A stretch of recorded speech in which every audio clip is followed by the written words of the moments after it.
What's up guys, I'm Shane and this is Spare Change. If you've got a passion for new movies and for new audio and video gear, then tap the subscribe button for new weekly videos. In for a review, we have Doctor Strange on 4K Blu-ray. I won't be reviewing the movie itself, I'm just going to share with you my thoughts on the video and the audio quality. Now for a few tech specs. The movie was shot in 3.4 and 6.5K. It's got a 2K DI. It's rated PG-13. Runtime is 115 minutes. Aspect ratio is 239:1, so there will be those black letterbox bars and no IMAX shots. That's only on the 3D version. And speaking of the 3D version, it's awesome. But we'll get back to that later. How's the 4K look? Well, I thought the 4K was one of the better looking Disney Marvel releases yet. It's a nice upgrade over the standard Blu-ray as far as detail and clarity. It's nothing major, but it's enough. Strange's costume had more textural detail from the folds on his robe, and the stitching on his cloak was even more visible. The scars on his hands looked really great as well. It's either really good prosthetics or really good CGI. I also noticed how much better his facial hair looked. Now that's either a really bad natural beard or a really bad fake beard. Who's got the answer to that? Let me know down below in the comments. Of course, there are some soft scenes which I noticed when there was some heavy CGI. The Inception city bending scenes were hit and miss. Some were soft, some were good. There also seems to be a dash of the DNR here and there. I think the Ancient One's face was a touch on the Terminator 2 side.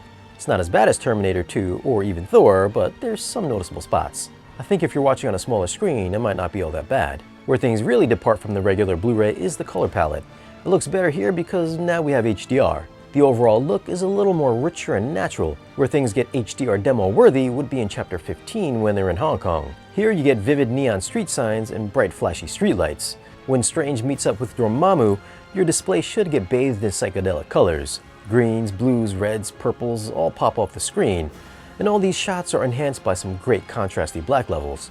Now the entire movie isn't all demo worthy, it's actually just more natural like I mentioned earlier. Black levels weren't always the greatest, as there are a bunch of times that I thought blacks were a bit muddy and gave the image a flat appearance. Some scenes were great and some scenes were just okay. This was a mistake. Audio is done in Dolby Atmos, and I gotta say, Godzilla King of the Monsters better look out.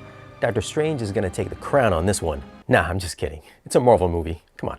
That being said, I thought this was one of the better sounding Marvel movies. I'll just say real quick that it's got weak bass, but you probably already knew that, so I'm not gonna waste a lot of time on that. You of course have to raise your volume a few dB more because it's a little low and lacks real action movie dynamics. There are some really good Atmos effects though. Chapter 5, when the Ancient One is talking, her voice is all over the height channels and moves throughout the lower speakers. In Chapter 10, when the city is bending and flipping, you can hear things folding and moving above your head and all around the listening area. There is a little something in the lower bass region in Chapter 14 when they're fighting in Hong Kong. And the car crash in Chapter 2, that was actually kind of weak. I thought it'd be more dramatic. Dialogue was decent without any glaring issues, and soundstage was okay when you crank it up, but it didn't really have that three-dimensional air. So for audio, I'm gonna go with a 7.9. I felt that it was an above average Marvel movie with some good Atmos height effects and underwhelming bass, but that's nothing really too surprising though. For video, I'm gonna go with an 8.2. There's some standout HDR moments with some nice 4K sharp scenes and a sprinkle of questionable black levels. So the question is, what's the best way to watch the movie? I think it's pretty obvious by the way they shot certain scenes that this is clearly meant to be seen in 3D. Now this is one of the first movies that we reviewed on the channel. I think it was me and Bill that did the 3D Blu-ray version. Shout out to Bill. And we were blown away by how three-dimensional and almost headache-inducing the 3D was. The city bending scenes, the astral plane scene, all need to be seen in 3D. The 4K has just got nothing on it. So for 3D video, I'm gonna go with a 9.8. It's the best version hands down to watch. Just go ahead and buy it. But if you don't have a 3D display, then the 4K is the only way to go.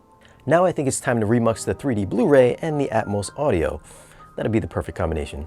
If you guys want to pick up any of these Blu-rays, I'll leave some links for them down below in the description. Tell us which version you prefer, 4K or 3D. As always, thanks for watching. Be sure to follow us on social media, and if you want to support the channel and get exclusive updates and giveaways, then stop by our Patreon page. Don't forget to like, share, and subscribe, and we'll see you guys again in the next one.